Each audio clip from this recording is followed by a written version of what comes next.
Welcome to Seawaywhiskywire. Tonight in the bar, we've got the Tomatin 14-year-old single malt Scotch whiskey. Stay tuned.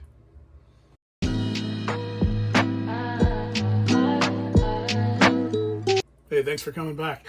I'm Tyler, and tonight in the bar, we have the honor of and privilege of reviewing the Tomatin 14-year-old single malt Scotch whiskey. It comes in from the Tomatin distillery in the Highlands region, and the core range for Tomatin consists of the Tomatin Legacy, which is really their low entry point piece. They come in with the Tomatin 12-year-old into the 14, then the Tomatin 16, and the Tomatin 18 to round off their core range. All the different specifics and different cask finishes. The Tomatin 14-year-old is specifically port cask finish, so you've got a mixture of bourbon and then matured and finished in port casks there. We'll get into the specs of the bottle here. So it comes in at 46% ABV, non-chill filtered and no color added. So nice specs on the Tomatin 14-year-old here. We'll get into the presentation. So bottle-wise, it's got this nice bulbous bottle here that's kind of got a heavy bottom to it. I really appreciate that part of it there. It's quite nice, in fact. It's nice and clear. You can see the natural liquid that's in there. On the back, they've got some embossment here. So you've got the Tomatin label in there and the seal. So that's very nice as well. It says something about the Highlands up here, bottled in the softer shade of the Highlands right on the top here. And that's pretty much it. No real information on it here. It does say that it's non-chill filtered. And then if you get the canister here, the canister's got a lot more notes, more so about the distillery than really the types of port that was used or whatnot. You'd have to go to the website to find all that out.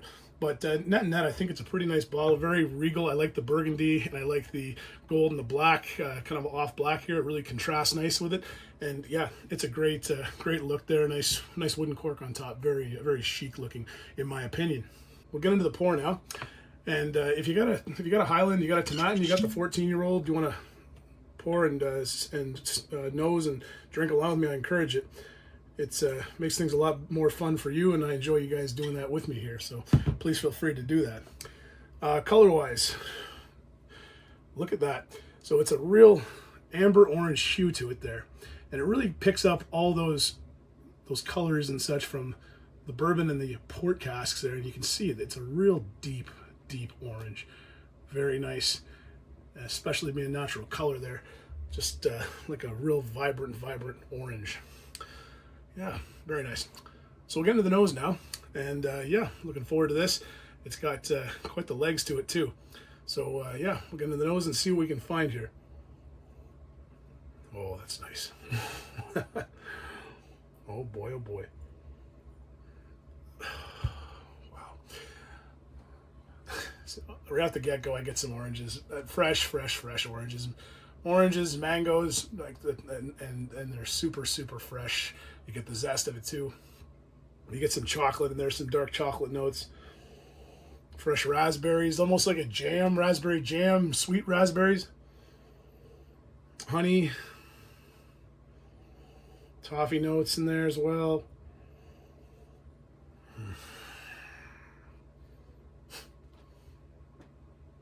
Chocolate cup, like chocolate oranges, the chocolate orange you get for Christmas there.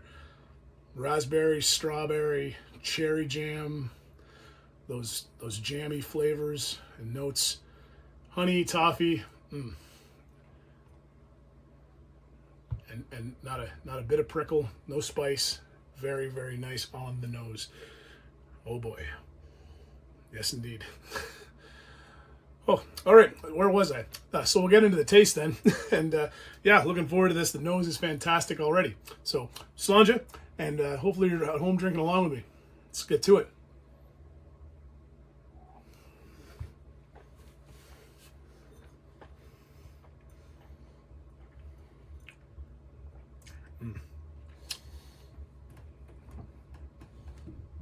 First off, 46%, very smooth. No prickle. Strawberry, raspberry jam notes. Fresh berries, very I give you, you have strawberries, you cut them, you leave them out for a little bit, and they start to ooze the juices out of them and stuff. Yeah, you get those notes, like stewed candy, like like sweetened strawberries, cut them up, oozing there. Put a little bit of sugar on them, put them on top of your ice cream. Oh, very nice, very, very nice indeed. Mm.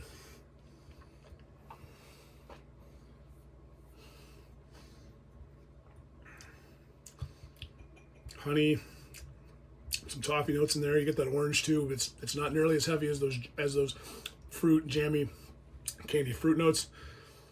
A little bit of black pepper on the finish there. There's no real bitterness. Like there's no real bitterness to it at the end, but there is that little bit of black pepper spice. It's warming.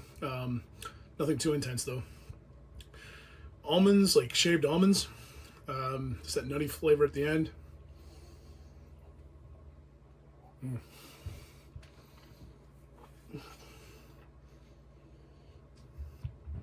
Yeah, just those overall, it's just like you get those kind of red wine influences too, the grapes.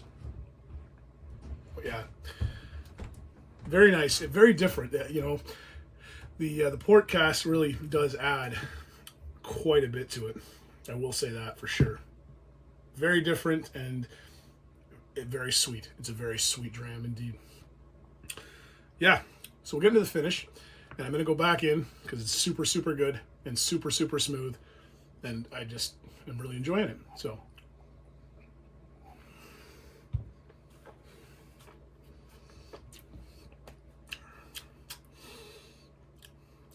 I didn't let it sit out. Usually I let it sit out for 15 minutes before we go in. I find it really opens it up. I didn't add any water. I find too, if you add water to it, it really opens it up too. What are you going to unlock with the water and letting it sit out for 15, 20 minutes? You're going to unlock more of those fruit notes. You're going to unlock more of that sweetness and that full-bodied port flavors, really. You get more of that port influence, those jammy notes, those candied fruits, the oranges. You get all that. So I would encourage you to let this sit out and add a little bit of water to it. Finish wise, probably medium finish if it's short to medium. You do get the kind of like the peppery note at the end I mentioned earlier. You get that, it hovers around for a little bit, but even right now it's gone. But you still kind of have those flavors. So I would say it's a solid medium finish. Very mouth coating, mouth filling. My mouth is still watering now just because of all the oils and all the flavors going on there. So it is very good. It's almost like a chewy, and it's probably just because of the amount of like fruit flavors are in there. But yeah, no, very nice, very mouth coating, very mouth filling, very, very nice dram indeed. Yeah. So we'll get into the value proposition. This is not a cheap bottle. It's around, I think it's about $150 here in Canada. I might even be under shooting that a little bit. It might be even a little bit north of that. Would I pay that for it in Canada for the experience? The next closest thing I would say to it is going to be the Glenmorangie Quinta Reuben, which is 14-year-old as well. It's port cask finish. It's Glenmorangie. It's a little bit different. It's not the same notes. I would say the Glenmorangie is a little bit. It's a little more chocolatier than this. This is much more sweet than the Glenmorangie. It's not as bitter as the Glenmorangie Quinta Reuben.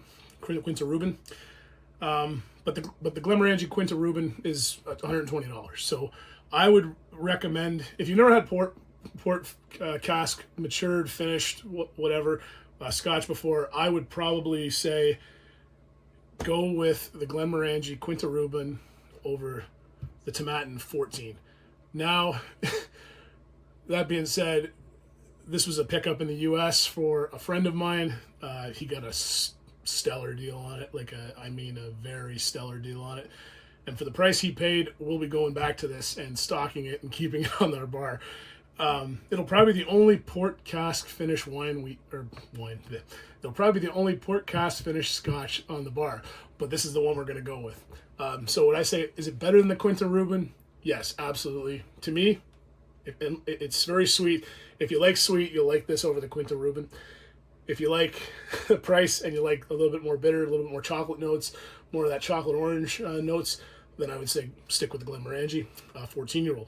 But yeah, $150 and a little north of that. If you can find it, which it's pretty readily available, I think, in the LCBO. But yeah, if you can find it, you want to try it, go for it. If not, like I said, Glenmorangie Quinta Ruben. So yeah, I'll leave it with that. If you like what we're doing here at seawaywhiskywire, please like and subscribe down below. Love to hear your comments as well. And feel free to pop over to Instagram and follow me on Instagram at seawaywhiskywire. I'll leave you with that, and you have yourself a great evening. And we got more cocktail and whiskey related content coming to you soon. So, Slanja, to your health. I'll see you again. Bye for now.